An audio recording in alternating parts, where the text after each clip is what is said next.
Selamat datang lagi di sesi deep dive kita. Kali ini kita bedah laporan keuangan interimnya PT Arta Mahiria Investama Tbk, kodenya AIMS ya. Ini untuk paruh pertama 2025. Katanya sih ini perusahaan energi, fokusnya produksi batu bara. Tercatat juga di bursa kita. Betul, dan perlu dicatat ya, sumber kita ini laporan keuangan per 30 Juni 2025. Tapi statusnya penting nih, tidak diaudit.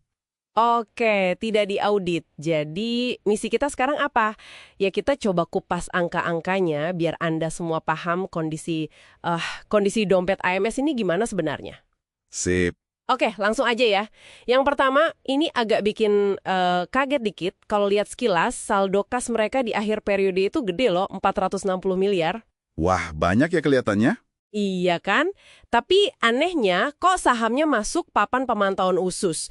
Terus laporannya belum diaudit pula. Nah, ternyata di balik angka kas yang gede itu, AIMS ini lagi ada masalah keuangan yang lumayan serius.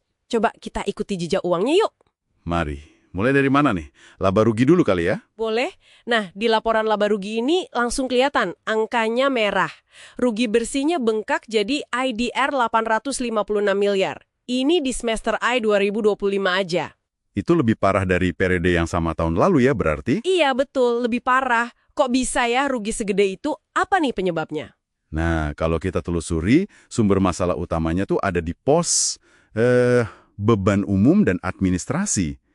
Angkanya luar biasa gede, sampai IDR 934 miliar. 900 miliar lebih untuk beban umum dan admin. Iya.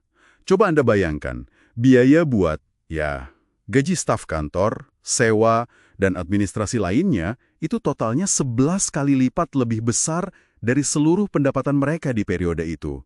11 kali lipat pendapatan, waduh. Iya, ini kayak punya keran bocor super besar gitu. Habis semua laba kotornya kesedot ke situ. Tunggu. Ada yang lebih aneh lagi nih kayaknya.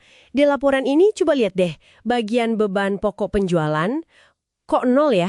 Iya juga ya, nol. Di 2025 nol, di 2024 juga nol. Ini kan aneh, kalau perusahaannya katanya produksi batu bara, mestinya ada dong biaya buat gali batu baranya, angkutnya, gitu kan? Ini gimana ceritanya? Nah itu dia, ini benar-benar jadi tanda tanya besar. Apakah pendapatannya ini bukan dari jualan batu bara? Atau mungkin model bisnisnya beda banget dari yang kita bayangkan? Iya, bikin penasaran. Oke, kita geser deh ke neraca sekarang. Atau posisi keuangannya. Gimana tuh kondisinya? Nah, kalau kita lihat neracanya, tanda-tanda bahaya makin jelas. Total utang mereka, atau liabilitas, itu totalnya sudah IDR 4,84 triliun. 4,8 triliun? Itu utangnya? Betul. Dan angka ini ternyata lebih besar dari total aset atau harta perusahaan. Asetnya cuma IDR 4,33 triliun. Loh, utangnya lebih gede dari aset. Itu kan berarti ekuitas negatif dong, modalnya minus. Tepat sekali. Ekuitasnya negatif atau defisit modal sebesar IDR 517 miliar. Waduh, kalau modal udah minus gitu, gimana caranya perusahaan ini masih bisa jalan ya?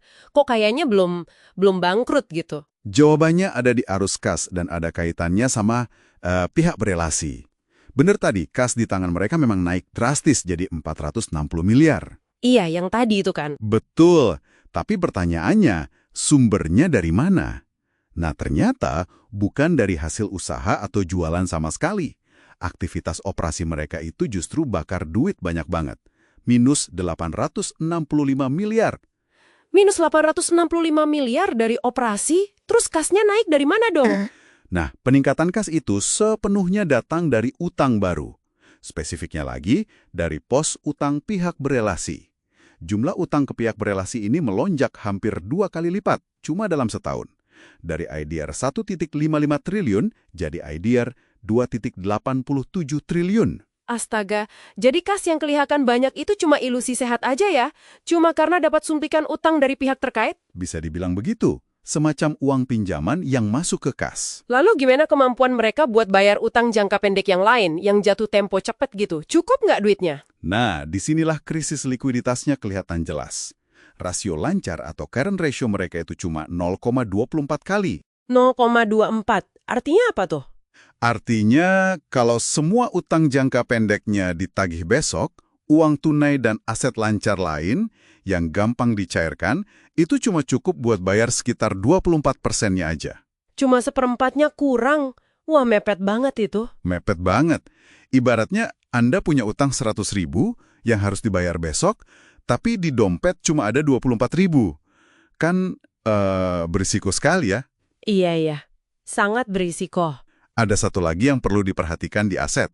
Sebagian besar aset mereka, hampir 90% dari aset tidak lancar, itu bentuknya adalah aset pajak tangguhan.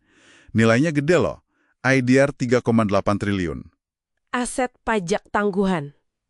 Itu apa lagi? Semacam piutang pajak itu? Bukan piutang. Ini lebih kayak voucher diskon pajak buat masa depan. Munculnya karena perusahaan rugi terus di masa lalu, jadi mereka punya hak klaim pengurangan pajak kalau nanti untung. Oh, jadi semacam tabungan diskon pajak karena dulu rugi ya. Nilainya 3,8 triliun. Iya, gede kan nilainya? Tapi ada tapinya. Voucher ini cuma bisa dipakai kalau nanti di masa depan perusahaan bisa menghasilkan laba karena pajak yang besar juga. Nah, itu dia masalahnya. Betul. Melihat kondisi sekarang yang rugi terus-terusan dari operasi, agak sulit ya membayangkan kapan mereka bisa benar-benar pakai voucher senilai 3,8 triliun ini. Oke. Jadi kalau coba kita rangkum nih ya, kondisinya. Rugi operasionalnya besar banget. Modalnya udah minus alias insolven. Kasnya kelihatan banyak, tapi ternyata dari utang ke pihak berelasi, kemampuan bayar utang jangka pendeknya sangat ketat, plus ada aset gede berupa voucher pajak yang belum tentu bisa dipakai. Ditambah lagi, status sahamnya di papan pemantauan khusus dan laporannya belum diaudit. Komplit ya masalahnya. Tepat sekali. Kalau kita lihat gambaran besarnya, kelangsungan hidup AIM saat ini itu benar-benar bergantung pada, ya bisa dibilang, satu hal. Apakah pihak berelasi, si pemberi utang itu, mau terus-menerus nyuntikin dana pinjaman atau enggak? Jadi hidup matinya tergantung infus dari internal ya? Bisa dibilang gitu. Arus kas dari pendanaan via utang pihak berelasi itu, yang nilainya IDR 133 triliun di periode ini, satu-satunya yang nutupin lubang besar dari aktivitas operasi yang terus merugi itu. Oke, jadi kesimpulan utama dari deep dive kita soal AIMS ini gimana nih secara ringkas? Ya, kesimpulannya, kondisi finansial AIMS ini sangat-sangat kritis. Mereka rugi besar secara operasional, modalnya sudah negatif, artinya secara teknis sudah bangkrut, arus kas dari operasinya negatif parah, dan bisa bertahan sejauh ini ya semata-mata karena infus dana dari pinjaman pihak berelasi, meskipun saldo kasnya kelihatan gede. Oke. Dan jangan lupa, misteri tidak adanya beban pokok penjualan, itu juga menambah tanda tanya besar soal inti bisnis mereka ini sebenarnya apa dan bagaimana. Gambaran yang cukup suram ya jadinya. Nasibnya benar-benar di ujung tanduk, sangat tergantung pada kebaikan hati si pemberi pinjaman internal tadi. Betul. Nah, ini mungkin membawa kita pada satu pertanyaan penutup nih untuk Anda renungkan di rumah. Apa itu? Gini, AIMS ini kan punya voucher pajak gede banget tadi, 3,8 triliun, hasil dari kerugian masa lalu. Tapi di sisi lain, operasionalnya terus bakar duit. Menurut Anda nih, skenario macam apa, sekalipun mungkin sulit banget dibayangkan ya, yang bisa memungkinkan AIMS ini membalikan keadaan. Maksudnya, mulai menghasilkan laba yang cukup besar, supaya bisa benar-benar memanfaatkan voucher pajak itu dan bangkit lagi. Perubahan fundamental seperti apa kira-kira yang mereka butuhkan untuk bisa sampai ke sana? Coba direnungkan.